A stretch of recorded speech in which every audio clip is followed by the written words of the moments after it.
인생은 시작을 기다려주지 않습니다. 우리는 이미 시작한 채로 태어났습니다. 이제 두 번째 이야기로 넘어가겠습니다. 나는 이 부분을 이렇게 부르고 싶습니다. 세상은 멈추지 않는다.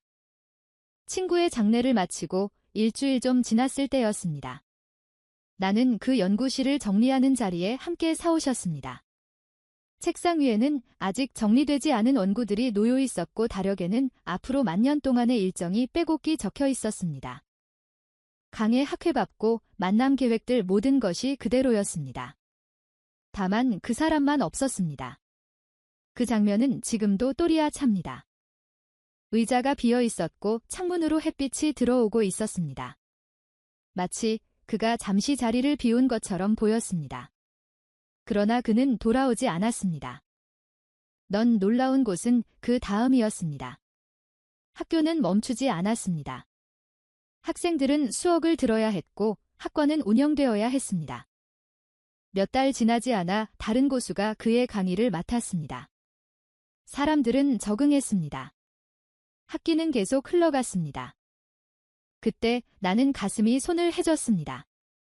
우리는 스스로를 대단히 중요한 존재라고 생각합니다.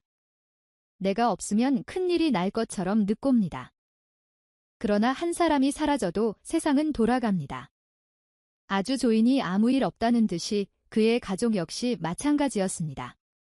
처음에는 깊은 소품 속에 있었습니다. 그러나 시간이 지나자 요상은 다시 시작되었습니다. 아이들은 학교에 갔고 아내는 생활을 이어가야 했습니다. 소품은 남았지만 삶은 멈추지 않았습니다. 여기서 나는 한 가지를 분명히 말하고 싶습니다. 당신이 지금 붙잡고 있는 그의 그 자리 그 책임이 당신의 전부라고 믿고 있지는 않습니까? 만약 오늘 당신이 쓰러진다면 어떻게 될까요? 며칠은 혼란이겠죠? 그러나 곧 누군가가 당신의 자리를 대신할 것입니다. 조직은 유지되고 일적은 다시 채워질 것입니다. 당신이 채워놓던 시간 배우는 다른 일으로 맡길 뿐입니다. 이 사실이 냉곡하게 들리지도 모릅니다. 그러나 이것은 미관이 아닙니다. 오히려 해방입니다.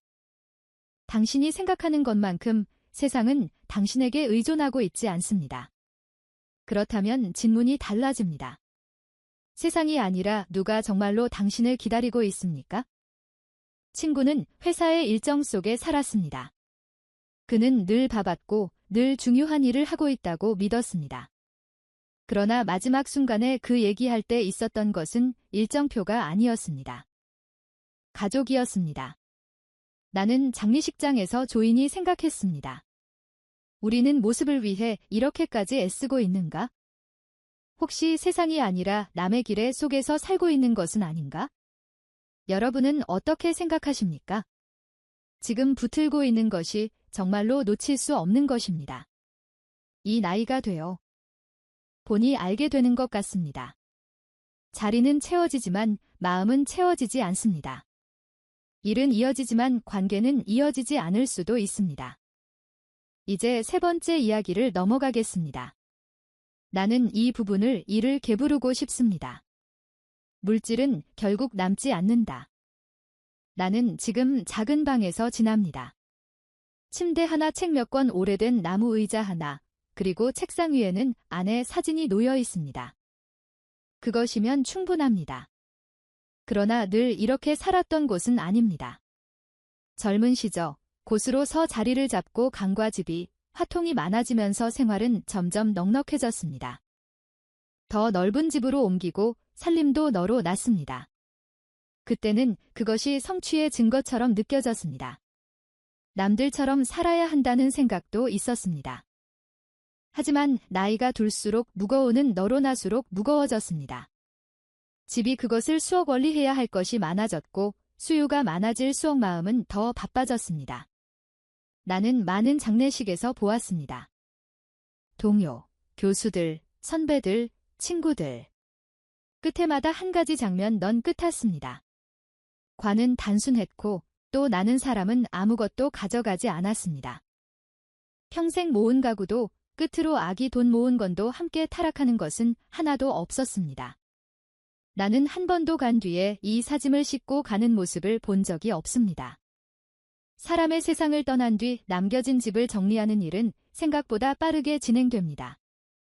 자녀들은 필요한 몇 가지만 남기고 내 부분을 처분합니다. 어떤 것은 벌어지고 어떤 것은 헛값에 남겨집니다. 생전에 그 툭 소중하다고 여겼던 물건들이 그렇게 정리됩니다. 그 모습을 여러 분 보면서 나는 스스로에게 물었습니다. 왜 우리는 결국 남지 않을 것들을 위해 그렇게 많은 시간을 쓰는가? 왜 넌 넓은 집을 위해 더 많은 시간을 일터에 바치고 왜 조금 더 좋은 물건을 위해 건강을 미루는가? 우리는 소유를 늘리면서도 정작 삶은 줄이고 있지 않은가? 나는 한때 연구와 강의로 바쁘다는 이유로 가족과 보내는 시간을 줄인 적이 있습니다. 그때는 그것이 책임이라고 생각했습니다. 그러나 지금 돌아보면 정말 책임이었는지 묻게 됩니다. 여러분 어떻습니까?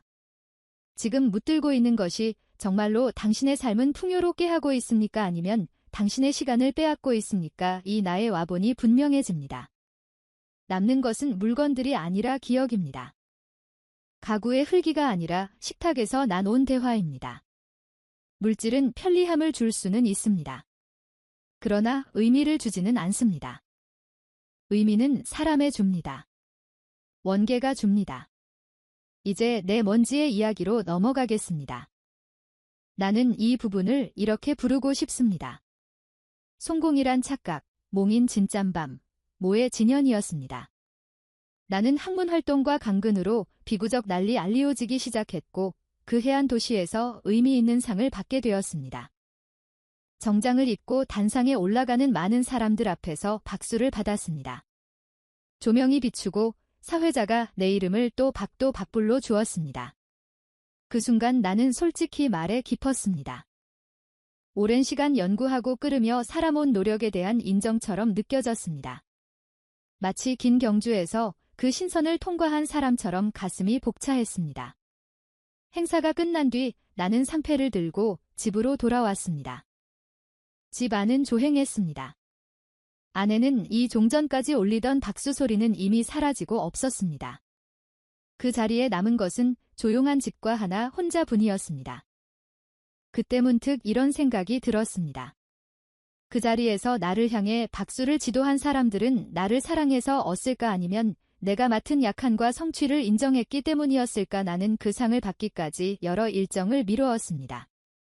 가족과 약속을 조정했고 함께 보내기로 한 시간을 줄이기도 했습니다. 그때는 그것이 당연하다고 생각했습니다. 중요한 기회라고 얘기했습니다. 그러나 식탁에 혼자 앉아있던 그 밤 나는 처음으로 알았습니다. 성공의 순간은 짧고 그 대가는 길게 남는다는 사실을 지금 솔직히 말하면 그 상패가 어디에 있는지 나는 좀 흘기 알지 못합니다. 세월이 흐르면서 상자한 것 기념패들은 상자 속으로 들어갔습니다. 그러나 그 시절 가족과 충분히 함께하지 못했던 기억은 여전히 또렷합니다.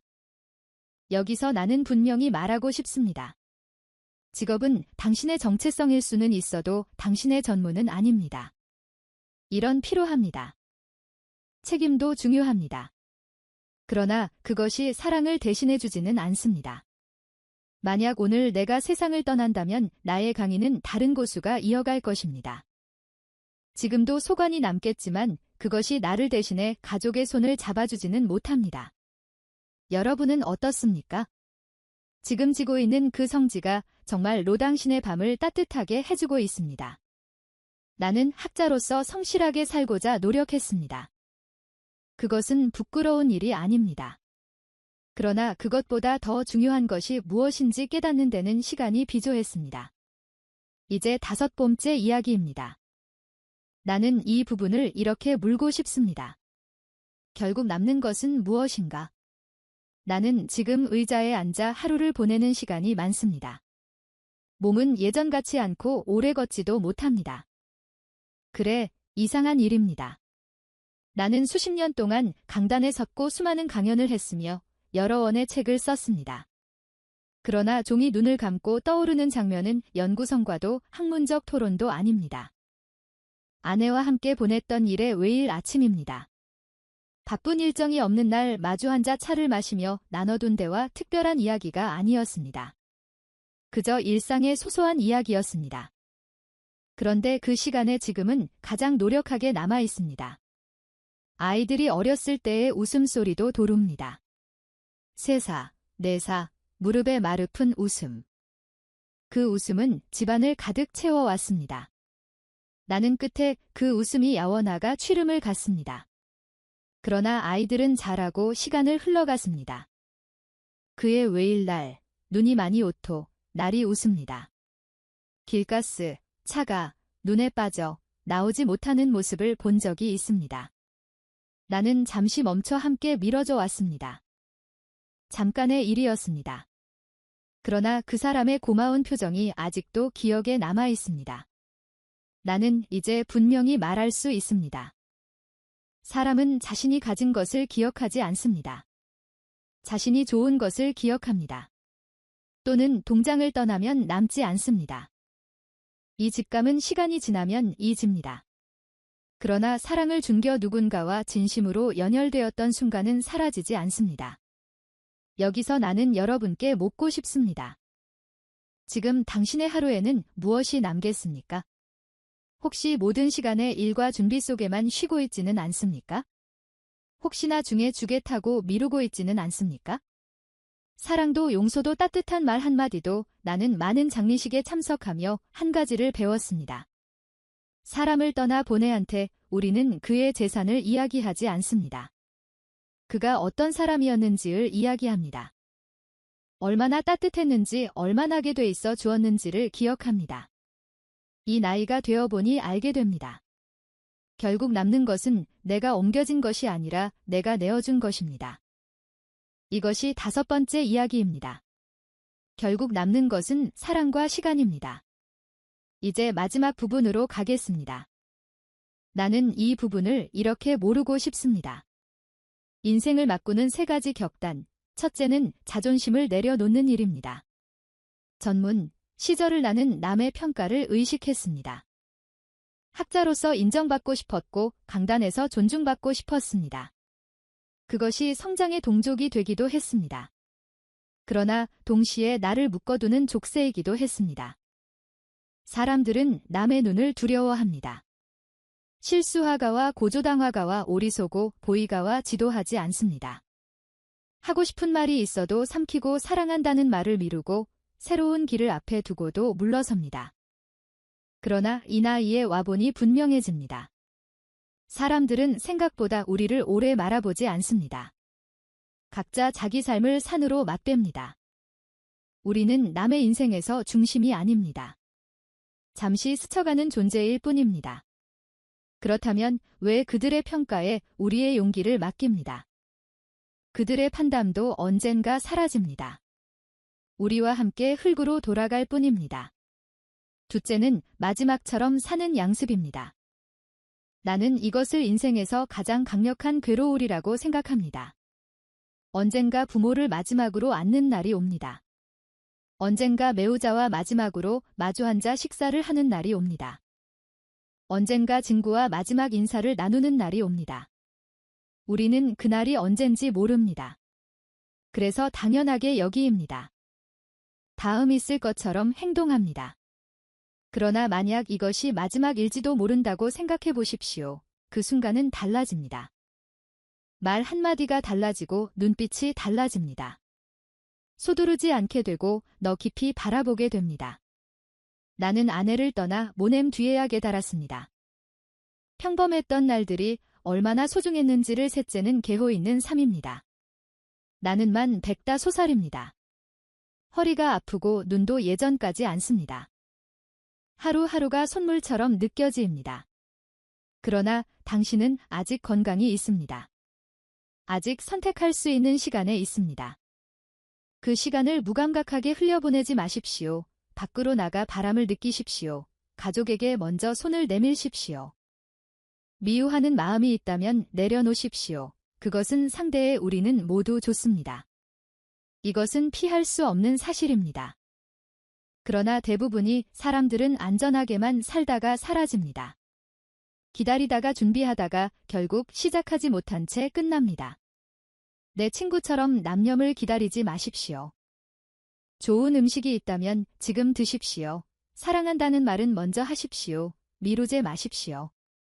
시계는 이미 움직이고 있습니다. 그 소리가 들립니다. 나는 이제 오래 말하기가 쉽지 않습니다. 이제 당신 잘합니다. 가소 마흔시오.